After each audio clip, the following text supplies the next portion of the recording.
Hey guys, it's 5:30 at night. My wife and I spent most of the day snow blowing all this snow. And the amazing thing is they haven't plowed the roads yet. All of the village plows are stuck.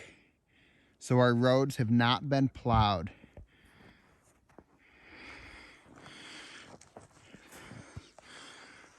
Look at the mailboxes. Unbelievable. Unbelievable. We did our part.